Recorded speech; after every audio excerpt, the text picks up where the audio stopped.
Speed news देखने वालों को अस्सलाम वालेकुम। नाज़रीन, हम मौजूद हैं इस्लामाबाद नेशनल प्रेस क्लब में और यहाँ पे हमारे साथ दोस्त मौजूद हैं। तो आज हमारी गुफ्तगू का टॉपिक है महंगाई, और महंगाई वो कि अज़ खुद महंगाई, मतलब जिस तरह भी जब भी कभी हमारा कोई मजहबी त्यौहार आता है, मिसाल के तौर पे ईद आती है, ईद से पहले इतनी महंगाई कर दी जाती है कि वो आसमान से बातें करती है, और जब वो त्यौहार गुजर जाता है फिर वही चीज़ें सस्ती हो जाती हैं। इस महंगाई को आप क्या कहेंगे? आज खुद कहेंगे या गवर्नमेंट की तरफ से की जाती है, या क्या कहेंगे आप इस बारे में? हाँ जी, वे ये जो आजकल महंगाई पाकिस्तान में है, ये मेरा ख्याल है पाकिस्तान की तारीख में कभी भी नहीं देखी गई, ना हमने कहीं पढ़ा है कि इस कदर महंगाई हो चुकी है। यहाँ पे तो अब गरीब तो खैर छोड़ दें, अब मिडिल क्लास भी मर चुकी है, अब हाई क्लास रह गई है, वो भी चंद लोग हैं, वो भी 10% पाकिस्तान में। 90% तो वो लोग हैं जो जिनके पास 2 वक्त का खाना भी इस वक्त नहीं मैसर हो रहा। तो महंगाई जो हमें त्यौहार में की जाती है, दुनिया के हर मुल्क में जब कोई त्यौहार आता है, चाहे वो गैर मुस्लिम मुल्क है चाहे वो मुसलमान मुल्क है, और महंगाई कम की जाती है। मैं भी हाल ही में सऊदीया से होके आई हूँ, उम्रा करके आई हूँ, तो मैंने देखा वहाँ पे मैंने रोज़े गुजारे, तो रोज़ों में वो फ्रूट सस्ता था, लेकिन जो ही रोज़े ख़त्म हुए, क्योंकि रोज़ों में हर बंदा जब रोज़े रखता है तो उसका दिल करता है कि वो ये चीज़ें खाए, और खानी भी चाहिए। अल्लाह की नेमतें, ज़ाहिर अल्लाह ताला ने ये नेमतें इंसानों के लिए पैदा की हैं। देख लें यूरोप देख लें, तो वहाँ पे जब हमारी ईदें होती हैं, वो गैर मुस्लिम कंट्री हैं, लेकिन इसके बावजूद वो मुसलमानों के लिए सस्ती चीज़ें करते हैं। और हम जो पाकिस्तान ला इलाहा मोहम्मद कलमे पे तमीर हुआ है, जो कलमे पे बना है, उसमें महंगाई क्यों है? इसमें तो मैं समझती हूँ कि हमारे अदारों का कसूर है। अगर हमारे अदारे एक्टिव हो जाएं तो ये महंगाई नहीं होगी। एक ज़िले में एक डीसी होता है, उसके नीचे कितने एसी होते हैं, डिफरेंट एसी होते हैं, कोई ट्रैफिक एसी होता है, कोई फूड होता है, कोई कंट्रोल फुल होता है। ये एसी किस लिए यहाँ पे भर्ती किए जाते हैं? हम इतनी महंगे उनको गाड़ियाँ 2-2 करोड़ की गाड़ियाँ देते हैं, आवाम के टैक्सों के पैसों से हम दे रहे होते हैं, तो वो एसी किस लिए बैठे हैं?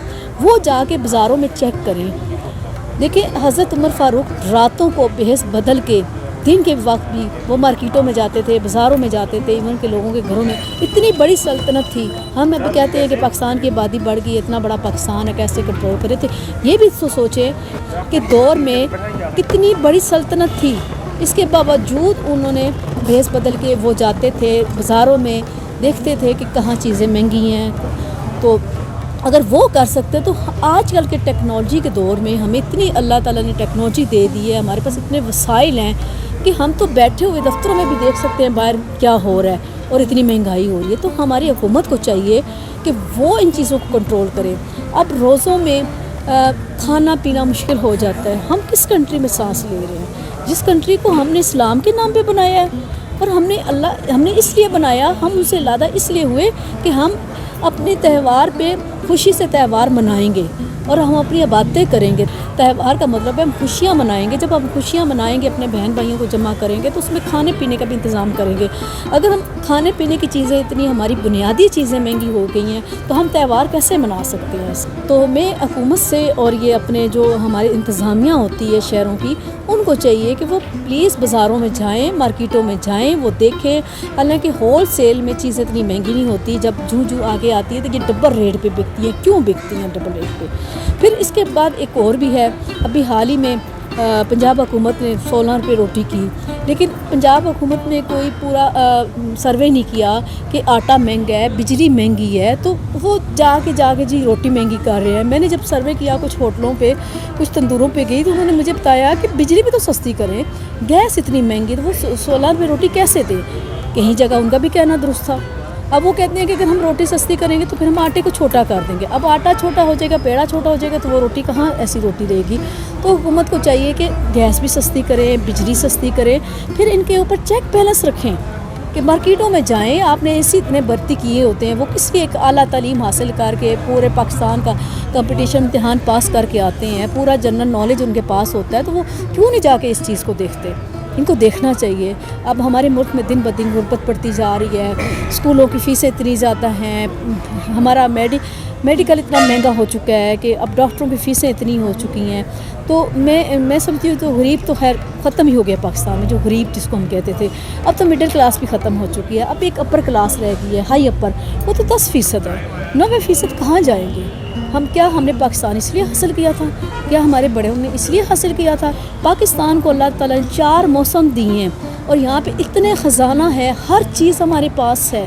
جو ہم بچپن میں پڑھتے ہوتے تھے کہ ہمارا 70% دیہاتوں پر مشتمل ہے, اور آج ہم جب مارکیٹ میں جاتے ہیں تو پیاز پوچھتے ہیں تو وہ ہمارا انڈیا سے آ رہا ہے, افغانستان سے آ رہا ہے. 40 سال افغانستان میں جنگ رہی ہے, پھر بھی ہمارا ڈالر جو ہے وہ ہمارا زیادہ مہنگا ہے, ان کا کم ہے. کیوں ہے یہ؟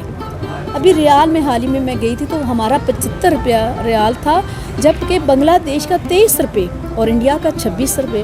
اب یہ دیکھیں کہ میں نے دیکھا کہ اگر ہم عمرہ 3 لاکھ میں کر سکتے ہیں, اسی ہوٹلوں میں رہتے ہیں, اسی جگہ کھاتے ہیں, تو حج 16-17 لاکھ کا کیوں 17 لاکھ کا ہے.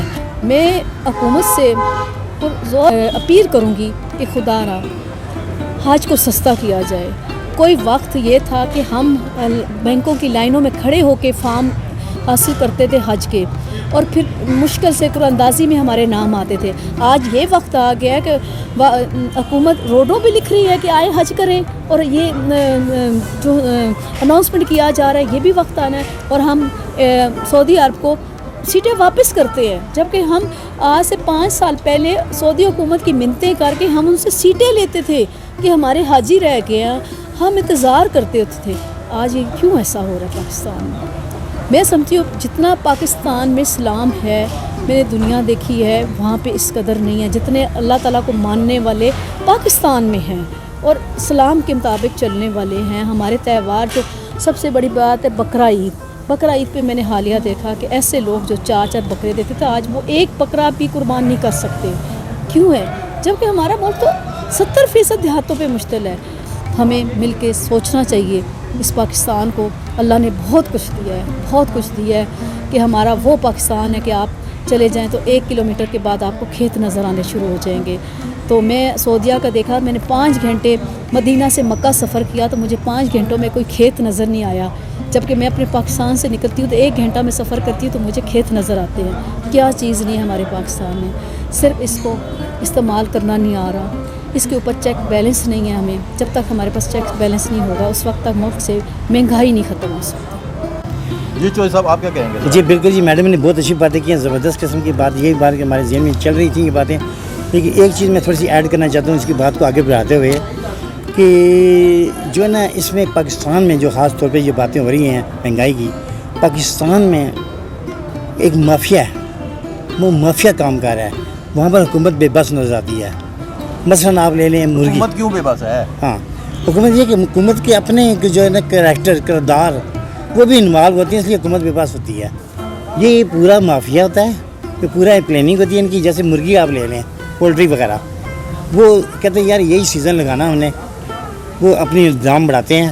انہیں پتہ کہ ڈیمانڈ بکرے کا گوشت وہ لینے سے رہے. ٹھیک, اب یہی لوگوں کی غریب کی جو ہے نا اپروچ وہ یہاں تک ہے, مرغے تک. کیونکہ اس کی ورائٹیاں بہت ہوتی ہیں اس کی مرغی کی, پولٹری کی, تو اس لیے جناب اس کو نہ ان کو جتنی کوشش ہوتی ہے کہ اس کا ریٹ اس کو روک بھی نہیں سکتا کوئی, کیونکہ حکومت نے کوئی ریٹ مقرر کیے ہوتے ہیں, لیکن لوگ مجبور ہوتے ہیں لینے کے لیے. بے شک ریٹ مقرر کیے ہیں, آج تک کوئی پکڑا گیا, کیونکہ یہ حکومت کے اپنے مقرر کردہ اپنے اندر چھپے ہوئے ہیں ان کے بندے, جو یہ ریٹ بناتے بھی ہیں, جو بیچتے بھی ہیں. کوئی نہیں پکڑے, آج تک نہیں دیکھا میں نے. مافیا کا علاج کیا ہے؟ اس مافیا ہم چھوڑ دیجیے, علاج ہم خود نکال سکتے ہیں. ہم میں بھی اتفاق نہیں ہے, توڑ دیتے ہیں, نہیں یوز کرتے یہ سبزی یا فروٹ وغیرہ.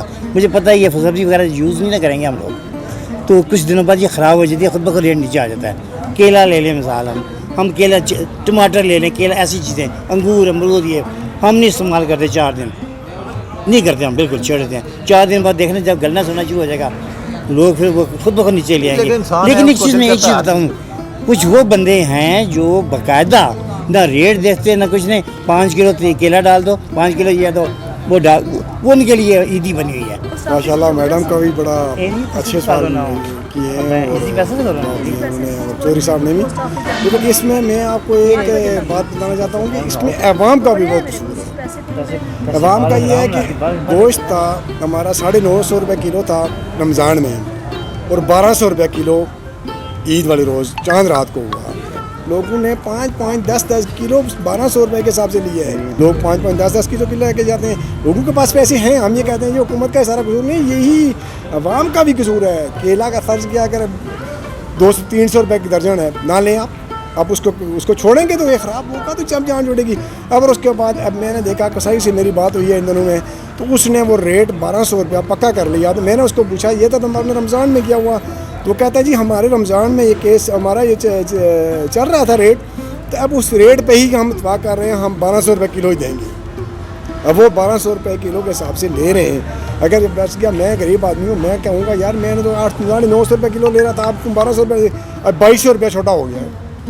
पहले उसी को ही हम 1800 रुपये में लेते थे, अब उन्होंने जब रमज़ान में महंगा किया 2200 रुपये किया, तो 2200 में से वो भी लोग ले रहे हैं। अब 11 बजे कसाई के पास जाएंगे तो गोश्त नहीं मिलता। नाज़रीन, आपने मैडम का, चौधरी साहब का, सती साहब का पॉइंट ऑफ व्यू महंगाई के हवाले से सुना कि उन्होंने कहा कि बहुत सारे इसमें अवामिल शामिल होते हैं जिसकी वजह से ये सारी चीज़ें होती हैं। माफियाज़ को कंट्रोल करने की ज़रूरत है, हुकूमत को चाहिए कि माफिया को कंट्रोल करने। देखिए, हुकूमत जो चाहे कर सकती है, हुकूमत अगर स्टैंड ले ले तो माफिया वगैरह की कोई ज़रूरत नहीं होती कि वो उसके आगे खड़ा हो सकें। दोबारा किसी नए मौजू के साथ आपकी खिदमत में हाज़िर होंगे। अल्लाह हाफिज़।